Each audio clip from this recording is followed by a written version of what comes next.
വീണയെ ഹോസ്റ്റലിലേക്ക് ആക്കിയിട്ട് ശ്രാവൺ നേരെ പോയത് കാർ സർവീസിംഗ് സെന്ററിലേക്കായിരുന്നു. ഇത്രയും വലിയ കാറൊക്കെ നിന്റെ മുതലാളി നിന്നെ വിശ്വസിച്ച് നിന്റെ കയ്യിൽ തന്നിട്ടോ?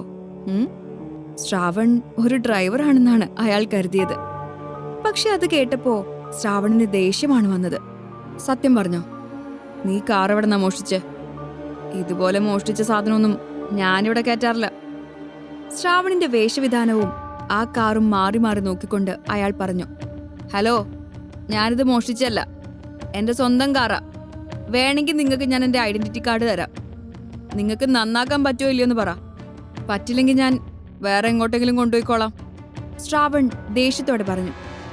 ഇത്രയും വലിയൊരു കാറ് നന്നാക്കിയ ഒരുപാട് പണം കിട്ടുമെന്ന് അറിയാമായിരുന്നു മെക്കാനിക്കിന്. അതുകൊണ്ട് തന്നെ അയാൾ പിന്നെ അവനെ ദേഷ്യം പിടിപ്പിക്കാൻ ആഗ്രഹിച്ചില്ല. അയ്യോ, സാറിന് ദേഷ്യം വന്നോ? ഞാൻ വെറുതെ ഒരു തമാശ പറഞ്ഞതാ. ഇത് എത്രയും പെട്ടെന്ന് നന്നാക്കി തരാം, അയാൾ താഴ്മയോടെ പറഞ്ഞു. എത്രയും പെട്ടെന്ന് പണി തീർക്കാൻ പറഞ്ഞ് ശ്രാവൺ അവിടെ നിന്നും ഇറങ്ങി. ശ്രാവൺ നേരെ പോയത് ഹോസ്റ്റലിലേക്കായിരുന്നു. രാവിലെ വിപിൻ വന്ന് അവനെ വിളിച്ചു. എടാ, നിന്നോട് വിദ്യയ്ക്ക് എന്തോ സംസാരിക്കണമെന്ന്. അതിന് നിന്നെ വിളിക്കാൻ വന്നതാ ഞാൻ. ഞങ്ങൾ റെസ്റ്റോറൻറ്റിലുണ്ടാവും, നീ റെഡിയായിട്ട് അങ്ങോട്ട് വാ. വിപിൻ പറഞ്ഞത് കേട്ടതും ശ്രാവൺ എണീറ്റിരുന്നു. എന്താടാ നീ പറയുന്നേ? വിദ്യയ്ക്ക് എന്നോട് എന്തു പറയാനാ ഉള്ളത്? ഇനി നിങ്ങൾ തമ്മിൽ പിണങ്ങിയോ? ഞങ്ങൾക്കിടയിലെ പ്രശ്നങ്ങൾ തീർക്കാനേ ഞങ്ങൾക്കറിയാം. അതൊന്നുമല്ല കാര്യം, ഇത് വേറൊരു സംഭവമാ. നീ വേഗം റെഡിയായിട്ട് വരാൻ നോക്ക്. വിപിൻ ശ്രാവണിനെയും കൂട്ടി നേരെ ക്യാൻറ്റീനിലേക്കാണ് പോയത്. അവിടെ വിദ്യ കാത്തിരിക്കുന്നത് ദൂരെ നിന്ന് തന്നെ അവർ കണ്ടു. രണ്ടുപേരും കൂടി അവളുടെ അടുത്തേക്ക് ചെന്നു. വിദ്യ മനസ്സിലുള്ളത് പറയാനാവാതെ ടെൻഷൻ അടിച്ചിരുന്നു. അവളുടെ മുഖത്തെ ടെൻഷൻ കണ്ടപ്പോ തന്നോട് പറയാനുള്ള മടിയാണെന്ന് ശ്രാവണിന് മനസ്സിലായി. വിദ്യ, താനിങ്ങനെ ടെൻഷനൊന്നും അടിക്കൊന്നും വേണ്ട. എന്ത് വേണമെങ്കിലും എന്നോട് പറയാം. എനിക്ക് ചെയ്യാൻ കഴിയുന്ന കാര്യമാണെങ്കിൽ തീർച്ചയായിട്ടും ഞാൻ തന്നെ സഹായിക്കും. ശ്രാവൺ വിദ്യയോട് പറഞ്ഞു. എടാ, അവൾക്ക് പറയാനുള്ളത് അർച്ചനയെ പറ്റിയാ, വിപിൻ ഒന്നും അടിച്ചു പറഞ്ഞു. അത് കേട്ടപ്പോ തന്നെ ശ്രാവണിന്റെ മുഖം മങ്ങി. ഓ, അവളെ പറ്റിയുള്ള കാര്യം എന്നോട് പറയാനുള്ളെന്നുണ്ടെങ്കിൽ വിപിൻ നിനക്ക് നേരത്തെ തന്നെ പറയായിരുന്നു. വെറുതെ എന്റെ സമയവും മെനക്കെടുത്തി ഞാൻ ഇവിടം വരെ വരില്ലായിരുന്നു. ശ്രാവൺ അല്പം നീരസത്തോടെ പറഞ്ഞു. അങ്ങനെ പറയരുത് ശ്രാവൺ. എനിക്ക് പറയാനുള്ളത് ദയവേതൊന്ന് കേൾക്ക്. അർച്ചന ഇപ്പോ ആദിയുടെ കൂടെയാ എപ്പോഴും. ഈ ആദിയെപ്പറ്റി അത്ര നല്ല അഭിപ്രായമൊന്നും അല്ല ആർക്കും. അവൻ എന്തായാലും അർച്ചനയെ ചതിക്കും. പക്ഷേ അതിനനുവദിച്ചുകൂടാ. അതിന് സഹായം ചോദിക്കാനാ ഞാൻ വന്നേ. വിദ്യ തന്റെ ഉദ്ദേശം ശ്രാവണിനോട് തുറന്നു പറഞ്ഞു. വിദ്യ, എങ്ങനെയുള്ള സഹായ നിങ്ങൾ എന്റെ അടുത്തുനിന്ന് പ്രതീക്ഷിക്കുന്നത്? ഈ ആദിനാഥനെ പറ്റി ഞാൻ കേട്ടത് മുഴുവനും അത്ര നല്ല കാര്യങ്ങളൊന്നും ആയിരുന്നില്ല. അവൻ അർച്ചനയുടെ കൂടെ നടക്കുന്നത് അവളുടെ നല്ലതിനാവില്ല എന്നൊരു തോന്നല്. ശരി, ഇതിപ്പോ ഞാനെന്താ ചെയ്യണ്ടേ? ശ്രാവൺ വിദ്യയെ നോക്കി ചോദിച്ചു. എന്താ വേണ്ടേന്ന് ഞാൻ വിപിനോട് കൃത്യമായി പറഞ്ഞിട്ടുണ്ട്. അവൻ പറഞ്ഞു മനസ്സിലാക്കി തരും. എടാ, അതെ, ഇവള് പറയുന്നത് അർച്ചനയ്ക്ക് നിന്നോടൊരു ക്രഷ് തോന്നിക്കഴിഞ്ഞാ അവൾ ആദ്യം ഉപേക്ഷിക്കും, എന്നിട്ട് നിന്റെ പുറകെ വരില്ലേ. വിപിൻ പറഞ്ഞു മുഴുവനാക്കിയില്ല. അതിനു മുൻപ് തന്നെ ശ്രാവണിന്റെ കത്തുന്ന നോട്ടം അവന്റെ നേരെ വന്നിരുന്നു. കൊള്ളാം, രണ്ടുപേരും കൂടി കണ്ടുപിടിച്ച പ്ലാൻ മനോഹരായിട്ടുണ്ട്. ശ്രാവൺ, നിന്റെ മനസ്സിൽ അർച്ചന ഒരു അഹങ്കാരി പെൺകുട്ടിയാണെന്ന് എനിക്കറിയാം. പക്ഷെ അവള് അങ്ങനൊരു കുട്ടിയേ അല്ല. ആൾക്കാരോട് എങ്ങനെ പെരുമാറണമെന്നറിയില്ലെങ്കിലും വളരെ നല്ലൊരു മനസ്സുണ്ട് അവൾക്ക്.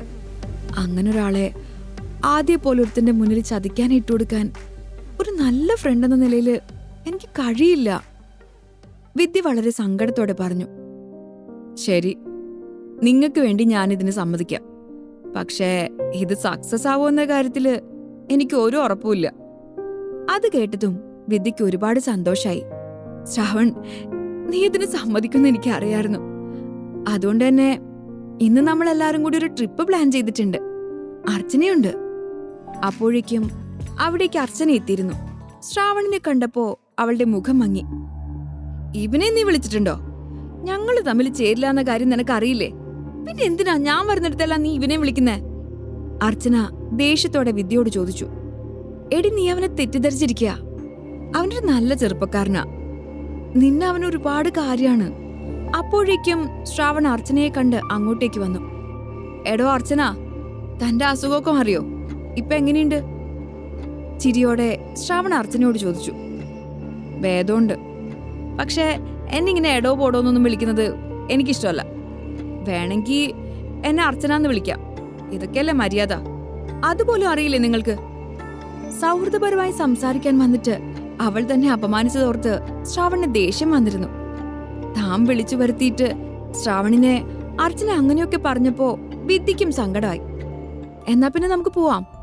അമ്യൂസ്മെന്റ് പാർക്കിലേക്കാണ് നമ്മൾ പോകുന്നത്. ടിക്കറ്റൊക്കെ നേരത്തെ തന്നെ ഞാൻ എടുത്തു വെച്ചിട്ടുണ്ട്. വിദ്യ അവിടുത്തെ മൂടൊന്ന് മാറാൻ വേണ്ടി പറഞ്ഞു. എടി നിക്ക്, ഒരാളും കൂടി വരാനുണ്ട്. അയാളും കൂടി വന്നിട്ട് നമുക്ക് പോവാം. അവിടെ നിന്ന് പോകാൻ തുടങ്ങിയ വിദ്യയെ തടഞ്ഞുകൊണ്ട് അർച്ചന പറഞ്ഞു. ഇനി ആരടി വരാനുള്ളേ? നമ്മളെല്ലാരും എത്തിക്കഴിഞ്ഞല്ലോ എന്ന് പറഞ്ഞു വിദ്യ. ആദ്യോട് ഞാൻ വരാൻ പറഞ്ഞിട്ടുണ്ട്, അവനിപ്പോ വരും. നാണത്തോടെ അർച്ചന പറഞ്ഞു. അത് കേട്ടതും വിദ്യക്ക് ദേഷ്യം വന്നു.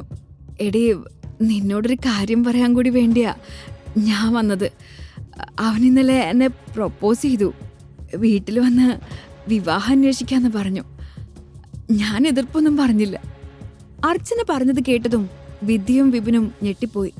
അവനെപ്പോലൊരാൾ അർച്ചനയെ വിവാഹം കഴിക്കുന്നത് അവർക്ക് ചിന്തിക്കാൻ പോലും കഴിയില്ലായിരുന്നു. വിദ്യയുടെ കണ്ണുകൾ പോയത് ശ്രാവണിലേക്കായിരുന്നു. ഈ വാർത്ത കേട്ട് അവന്റെ മുഖത്ത് വിഷമമുണ്ടോന്ന് നോക്കി അവൾക്ക് തെറ്റി. ശ്രാവൺ അപ്പോഴും കൂളായി തന്നെ നിന്നു. തന്റെ വിവാഹം ഉറപ്പിച്ചത് തന്റെ പിന്നാലെ നടക്കുന്ന ശ്രാവണിൽ വല്ലാത്തൊരു നിരാശ സൃഷ്ടിക്കുമെന്ന് അർച്ചനയും കരുതിയിരുന്നു.